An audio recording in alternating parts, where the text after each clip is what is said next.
Welcome to A Date with Darkness podcast, where I will be discussing the impact of hurtful and abusive relationships and how to overcome them so that you can move through your pain and get to the kind of healthy relationships you want, need, and deserve. I'm Dr. Natalie Jones. I'm a licensed psychotherapist based in California. While I hope that you find this podcast educational and informational, please note it should not be substituted for treatment with a licensed mental health professional. Also, due to the nature of the podcast, some of the information presented on the show can be sensitive to some of my listeners, so please note that listener discretion is advised. Hello and welcome back to the podcast. Happy New Year. Hope you guys are all staying safe and protecting yourselves, staying inside, social distancing, doing whatever it is that you have to do so that you're not at risk for catching Omicron or some sort of COVID virus variant. So I'm so happy to be here with you and, of course, do another weekly installment of the podcast. Hope you really enjoyed last week's podcast where it was a bit raw, and I talked with Dr. Donna Oriowo about misogynoir, and love to know what you thought about that. And of course, as you know, I'd like to get some of the housekeeping out of the way. So for the new year, I will be starting brand new coaching, both individualized and group membership coaching. So if you are interested in that, please click that link in the show notes below to sign up for that. And as always, sharing is caring. So if you could like the podcast, share or subscribe to whatever podcast player you listen to, that's an awesome way to support this podcast. And if you are looking for free support in the group, A Date with Darkness Facebook group is free. It is with like-minded individuals who are also looking to heal on their journey from abusive and toxic relationships, as well as support you in your healing journey. If you have any questions, comments, or concerns about this episode of the podcast, you can visit me at drnataliejones.com and contact me, or you can write me an email at adatewithdarkness@gmail.com. Either or is fine. And if you want to subscribe to my mailing list, where I send out emails about narcissistic abuse and other unhealthy relationship behaviors, as well as relationship recovery, you can do that at drnataliejones.com. And right now on the website, I have a free ebook on how to determine whether or not how to evaluate the red flags in your relationship and determine whether or not your relationship is super toxic for you. So go ahead and hit that subscribe button there and sign up for that newsletter. All right. So thank you so much. I have my notes, handy dandy notes, of course. And for this week's episode, I thought I'd talk a little bit about, when people come to see me or when they contact me or they reach out to me, one of the most common concerns that people have when they come in or when they're looking for a therapist, such as myself, is, hey, I'm taking an evaluation of my life. And what I've realized is that all of my relationships around me are very dysfunctional. They're very toxic, or everybody in my life is a narcissist. Like, I can't understand it, and I don't understand why that's happening. And so I thought I'd talk a little bit about what's going on and, give you some general feedback and tips as to what you can do to start working on this thing. And I say general feedback and tips because I can't give away all the goodies, right? Because there's got to be an incentive for you to sign up for the membership, right? But let me start breaking it down to you. Some of the reasons why, most of your relationships around you might just be dysfunctional when you take inventory and stock. So here's the thing.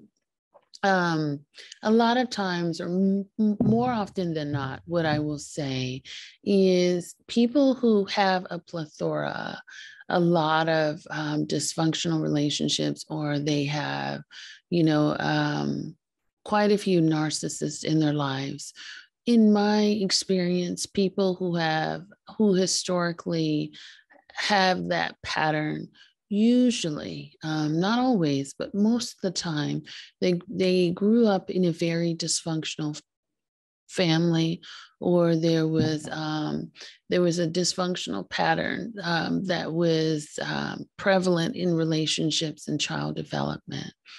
And the reason why I say that is oftentimes when you grow up in a family or a family environment where there's abuse or toxicity that's prevalent, oftentimes what takes place, there's a few things that takes place that really sort of cements your relationship patterns. The one thing that you learn from your family dynamics is a attachment style. So you learn very early on how to gauge people for emotional safety and security, and who you can rely on to be consistent, and how to navigate those relationships in order to get your needs met, or in order to protect yourself, right? In relationships that are historically unsafe, the way we try to protect ourselves is we expect the bare minimum from those people in our lives. We keep our guards up. We do this dance where we're probably overgiving, oversharing, overcompensating, and over delivering to one person to try and be validated, right? And to gain some sort of sense of importance from that relationship. So, in essence, what we do is we go into survival mode. At our core, when you're in a relationship with people that are abusive and dysfunctional, and if you yourself are not abusive, then you do develop people pleasing tendencies. You want that validation from the other person. That other person has conditioned you to believe that their validation gives you a sense of purpose and of self-worth. And so that's something that develops, as a result of that. And so that being raised in a dysfunctional family, having narcissistic family members, or narcissistic parents, or toxic parents, is definitely the first reason as to why we would do that. In number two, I've mentioned people pleasing in the first scenario, but people pleasing is really something that we develop out of performative tendencies, and we normally become performative again as a method of survival. If you grew up in a home that was very chaotic, dysfunctional, or if you have people that are narcissistic, then you've learned that the best way to kind of get by unscathed is to bend over backwards and do what you need to do to please others. And therefore, you're putting yourself and your needs last. And so that's really what's going to be beneficial to help you survive. The problem with learning how to survive through people pleasing tendency is, one, there's a few different problems with people pleasing.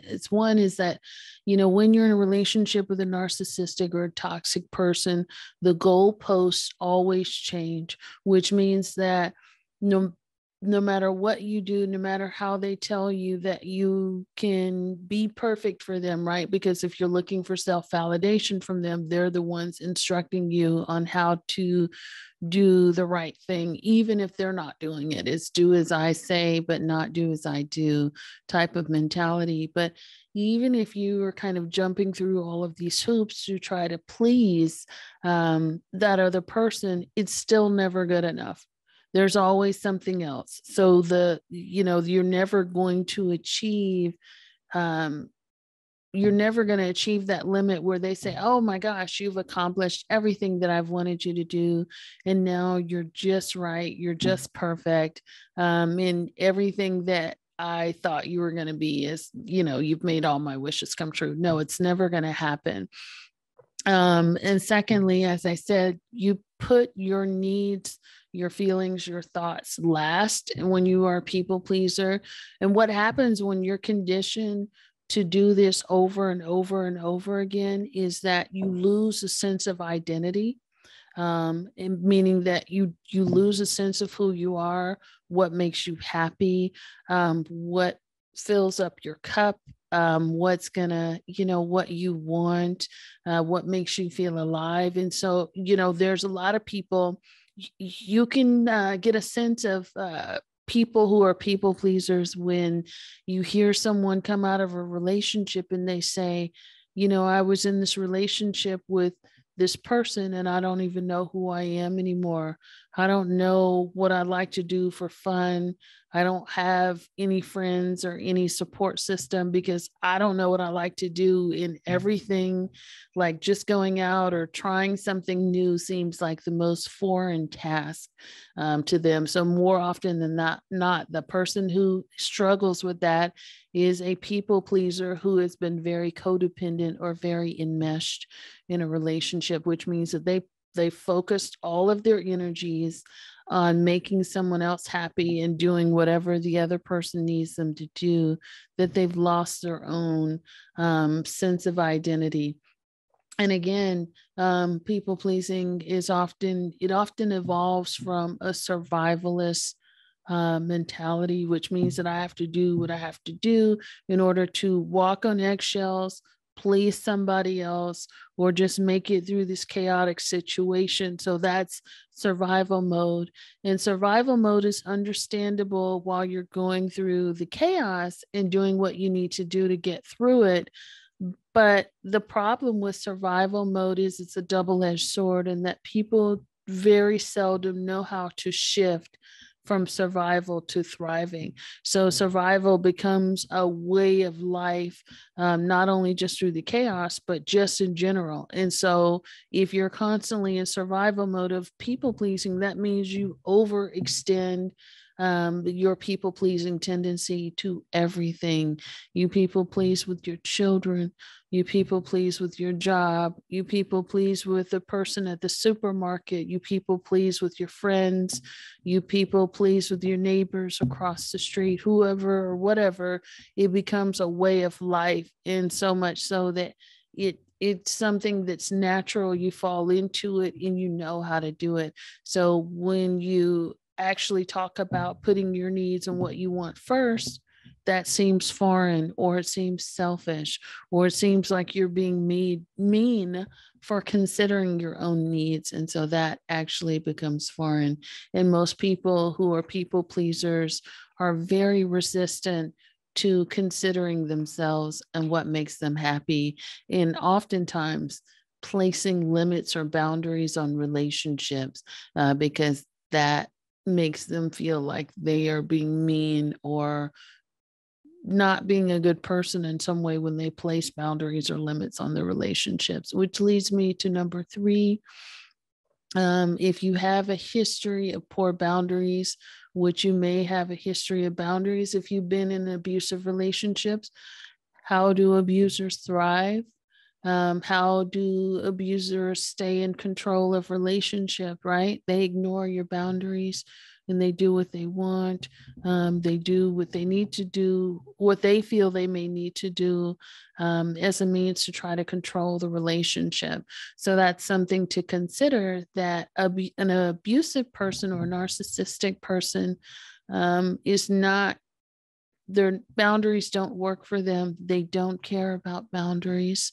They kind of blow through those as much as possible. And if you are a person with firm boundaries, there's a good chance that you are not in a relationship with a narcissistic person or a very toxic person, because a person with very strong, very firm boundaries is not going to put up with it. They're not going to put up with someone coming into their life and throwing off their energy. They're not going to put up with someone's chaos, or just, lack of self-awareness or their destructive behavior, because they have too much respect for themselves.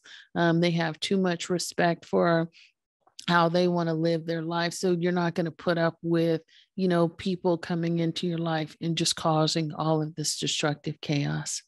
Okay. Okay. Low self-esteem.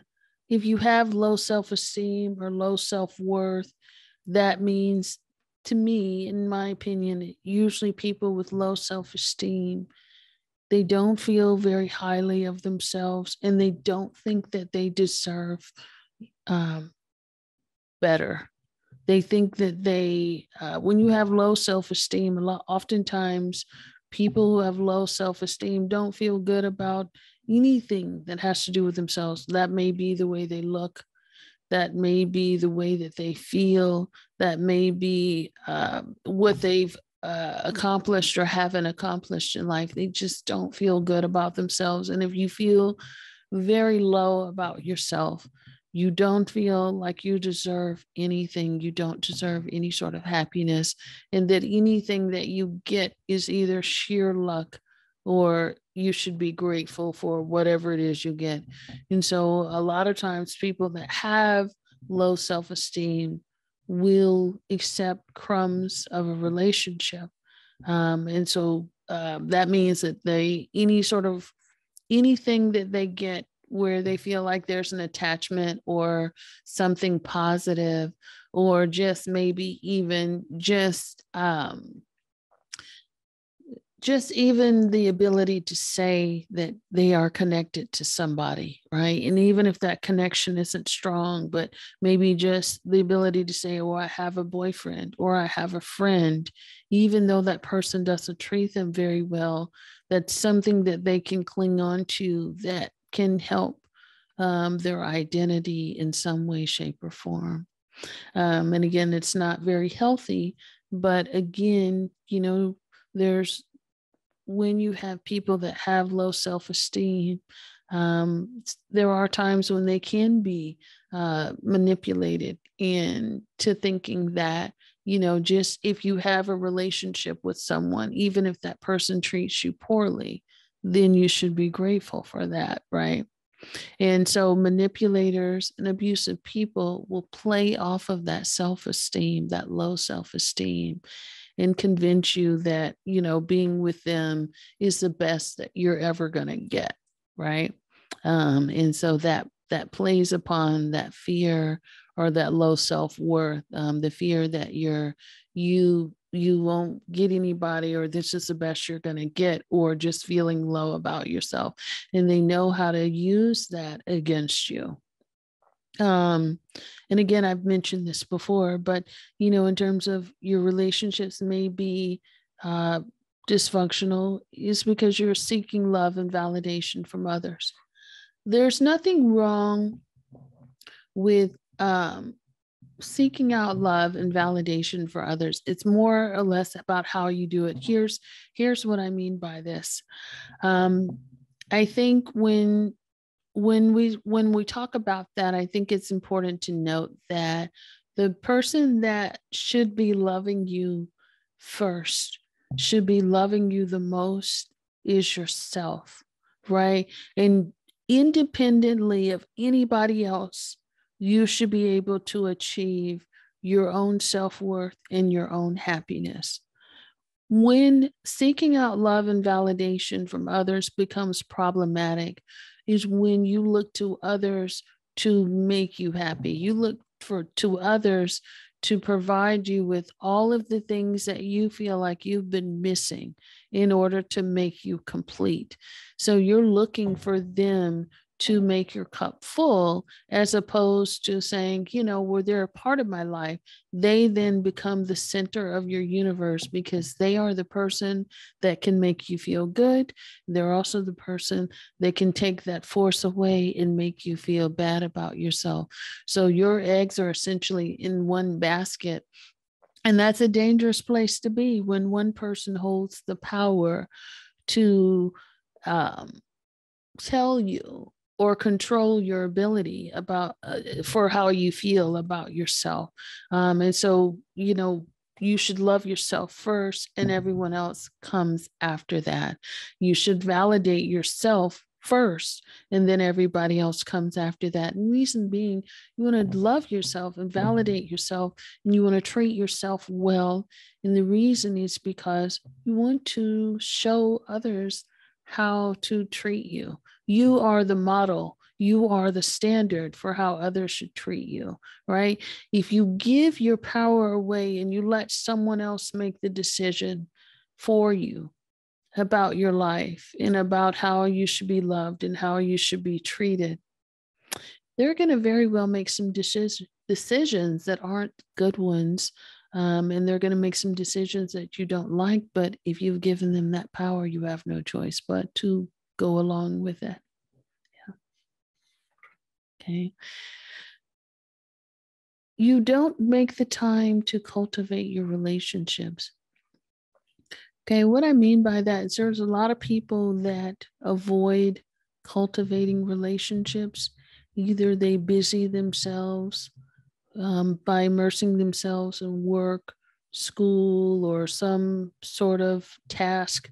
It might even be a menial task, but they're never available, right? And so they avoid making connections. They avoid talking to people. They may always be on their phone. They may always be on social media. They may be always gaming or doing something else where their attention is unequivocally given somewhere else. And they don't make the time to cultivate the relationship. And it's because they're actively avoiding it for some reason. Either they're afraid of rejection, or they just don't know. There may be some anxiety around not being able to be sociable, or it might be that, it's just easier to kind of isolate. Maybe they've experienced some rejection before. There's a whole plethora of reasons why people may avoid taking the time to cultivate the relationships. And here's why that's a problem, right? Because if what tends to happen is with people that tend to avoid, usually in my experience, they're either isolating just because maybe because they don't know how to be sociable. They're isolating or avoiding, I should say, doing that because they don't know how to do it. But there is still usually a longing to want to connect with other people. And so what will happen is after a long period of avoidance, somehow they'll meet somebody. And then because they've isolated themselves or they haven't had enough practice and socialization and cultivation of relationships, what will tend to happen is they'll be so happy that someone has finally come along, and so they'll get enmeshed in the relationship rather quickly. That person may be their only friend, their only boyfriend, or the only person that they're considering having a relationship with. And so they naturally gravitate towards putting all of their eggs in one basket, which again is a very dangerous thing because that leaves that person that you've invested 110% of your life and your energy into, that basically makes that person, that could make that person responsible for your happiness, responsible for your socialization. That person then becomes the keystone about how you should navigate relationships because you're not getting practice. You're not socializing with other people. And so that person becomes your only point of reference. And if that person is treating you poorly, it's certainly not the best point of reference for you. Um, you haven't prioritized your values or your needs in relationships. When people don't, there's a lot of people that I've chatted with over the years that don't. Not only do they not prioritize their values and needs in relationships, but they don't even know what they are. They don't know what they want in a relationship.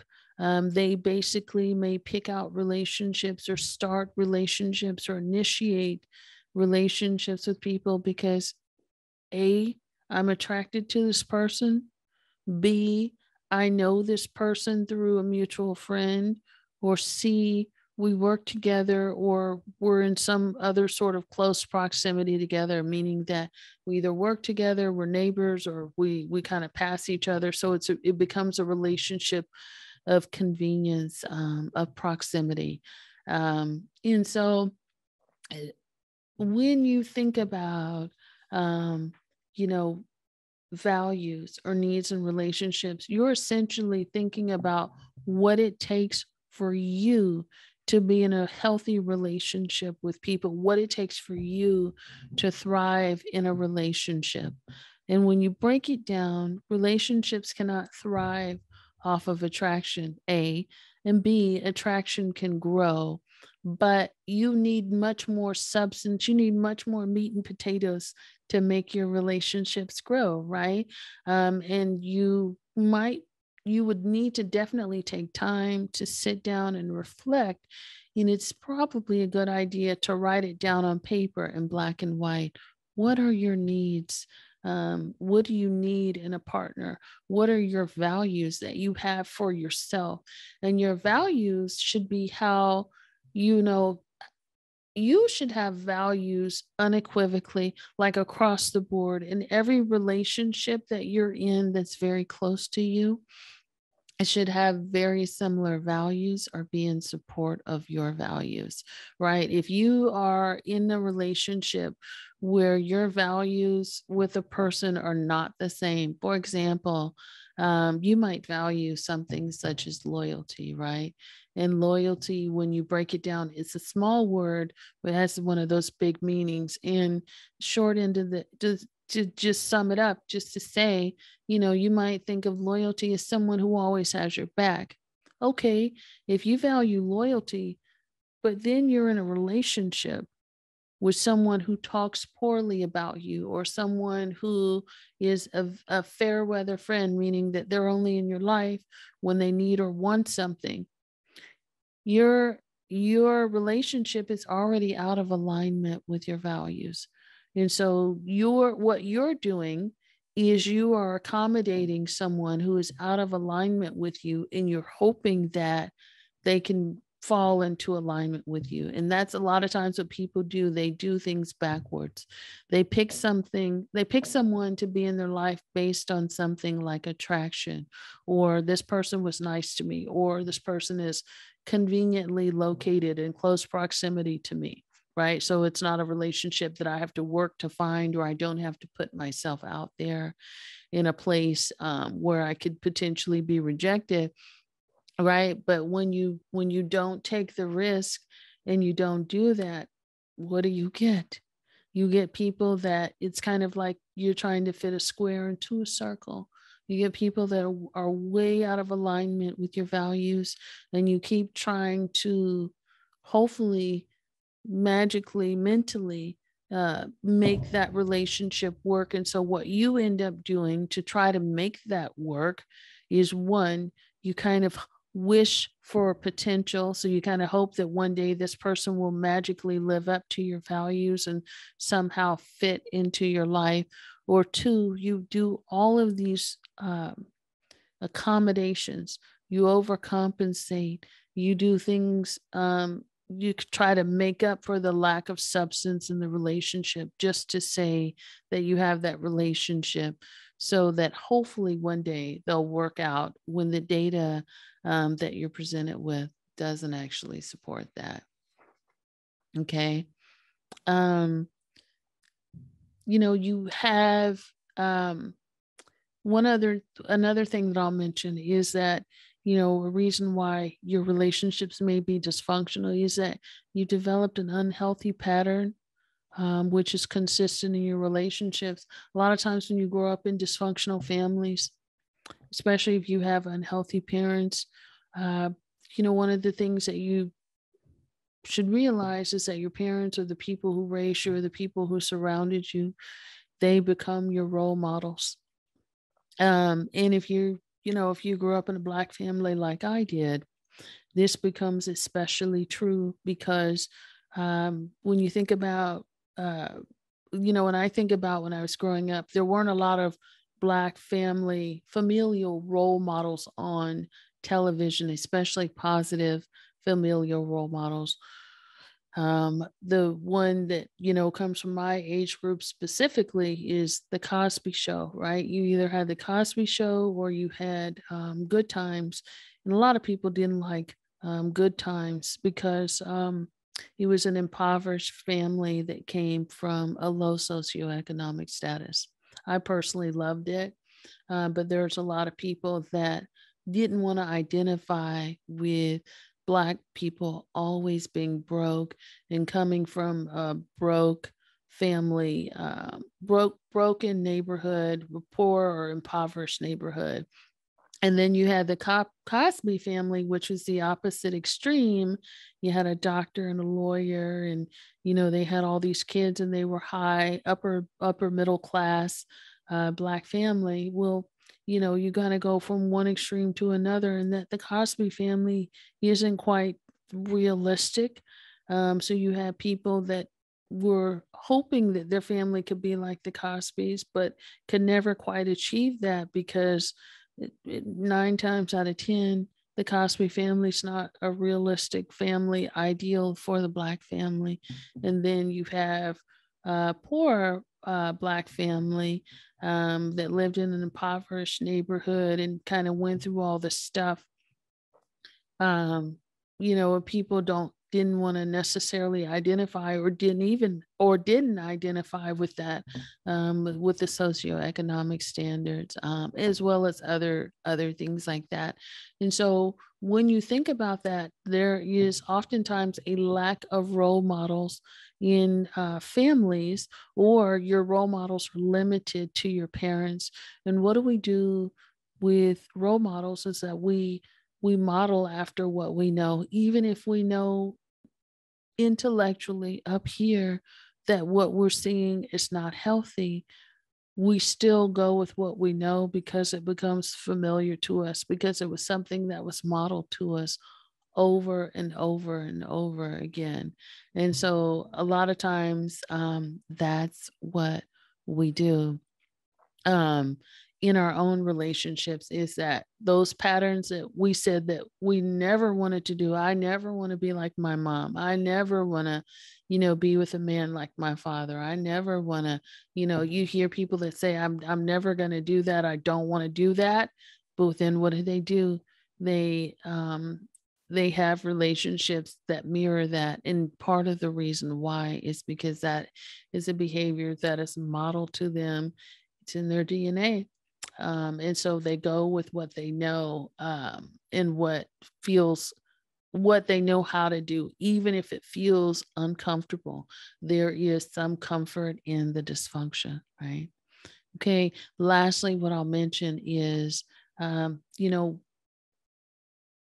if you have grown up in a family that was traumatic, if you've had some traumatic relationships, even as an adolescent or as a young adult or as an adult, if you've experienced some sort of trauma, maybe some sexual assault, physical assault, or just maybe some emotional abuse, even as an adult, or even just some sort of trauma that has deeply impacted you in a profound way emotionally.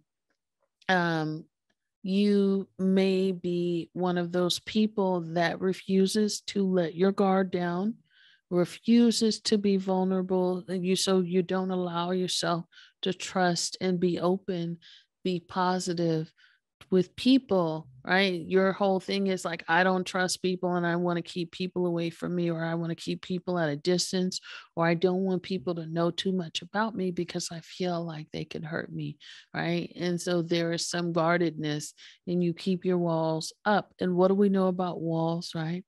If you keep your walls up, that's a survivalist mentality. It keeps people out, and it also doesn't let people in or out, right? And so it keeps you in this castle of walls all by yourself, right? And relationships require risk. Relationships are not perfect. That's why we're called human beings. Human beings are not perfect, right? We're meant to make mistakes, right? So people are going to make mistakes. Even if you're an inherently good person, you're not considered to be a narcissist, you're not considered to be extremely toxic, you still make mistakes, right? But if you keep people out, you deny yourself the chance to actually have a relationship with somebody. You deny yourself the opportunity to actually grow, to actually experience love, a deeper, profound love and connection with another human being. And so that again is a double-edged sword. Yeah, you're protected. Yeah, you're surviving, but you're not thriving. Okay, so now let's get into the meat and potatoes of how to fix this thing. Okay.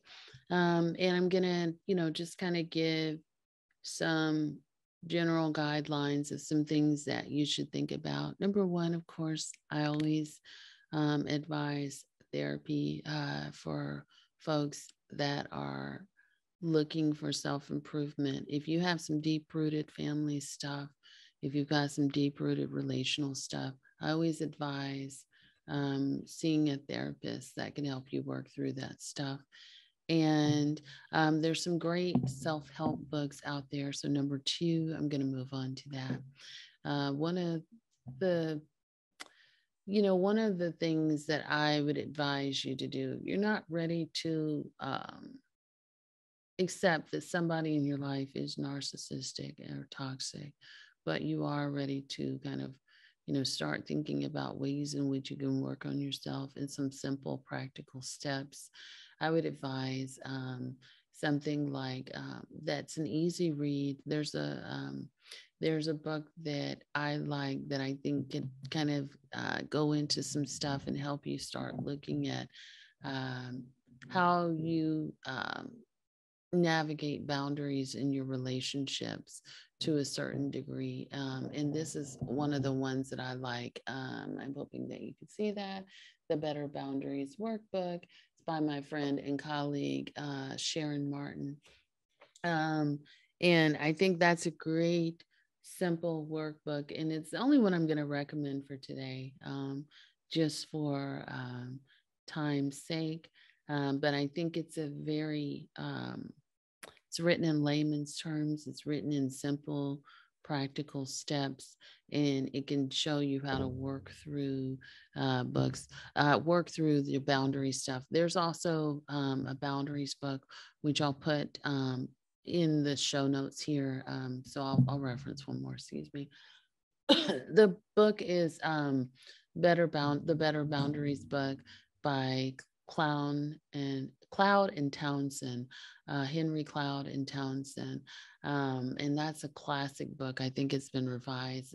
I think it's a mass market paperback. You could probably get it at your local library. You may even be able to get the digital copy from your local library. But I'll definitely put a link to that in the show notes. So that's number two, the Boundaries book, to kind of get you started, into taking a look at some stuff. Number three, when you grow up, I've talked quite a bit here about dysfunctional families, narcissistic parents, or just growing up in a family that's chaotic or abusive.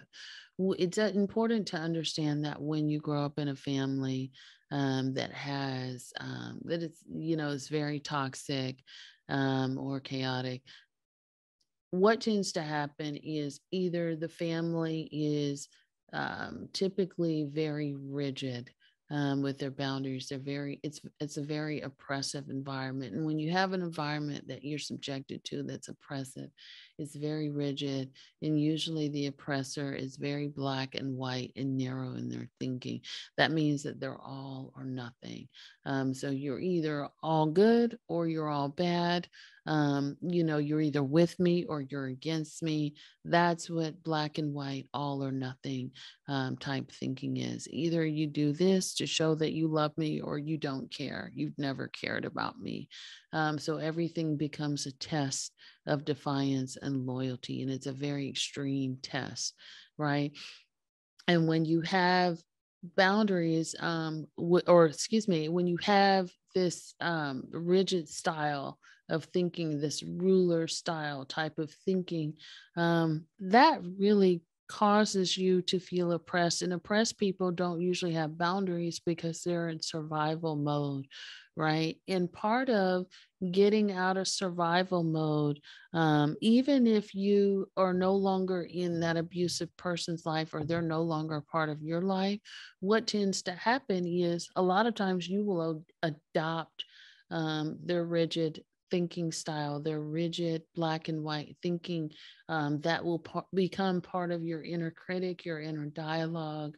There's an episode in which on the podcast in which I recorded with Dr. Maria Dominguez, in which she talked about the inner critic. So if you haven't listened to that, go back and listen to it, because that goes a little bit deeper into how the inner critic works and where that voice comes from and how that voice speaks to you and how it affects your behavior. So I won't go as deeply into that as I do today, but what I will say is that inner critic does become a part of your narrative.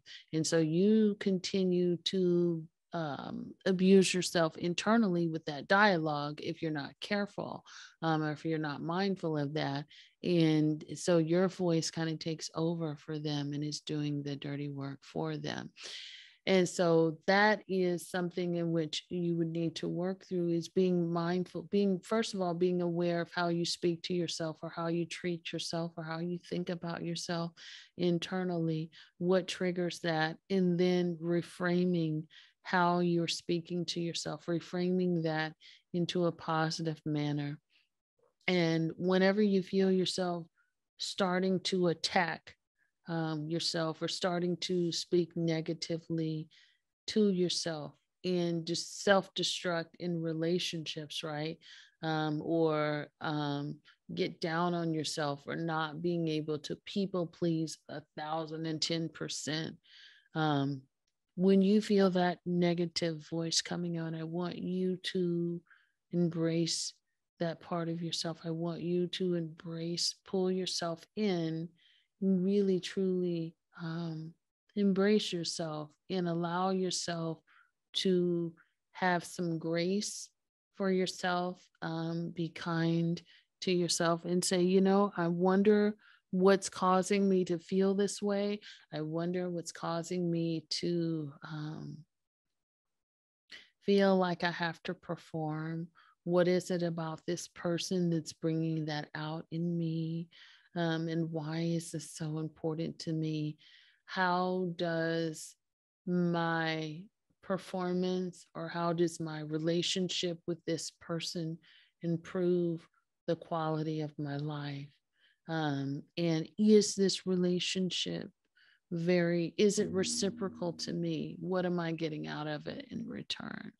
So start thinking in more compassionate ways towards yourself. And if it's not, I get it, if it's not something that you automatically do, and it's not typically going to be if you have a negative critic, but it is something that you would have to practice. You may have to write it down in terms of how to do that and reframe and restructure how you talk to yourself. when you have that urge to people please, when you have that urge to when you feel like your self-esteem is very low and you're not speaking to yourself well, you don't think about yourself, just reframing how you're doing that, and really thinking about what's triggering that and how you can put a positive spin on it. The next thing that I would recommend is, which I mentioned it before when I was kind of going down the list, is really thinking about what your values and needs are in relationships. If you have not been thinking about it, I think you should probably start thinking about that once a quarter, which means once every 3 months, in terms of thinking about what is it that's most important to me in my relationships?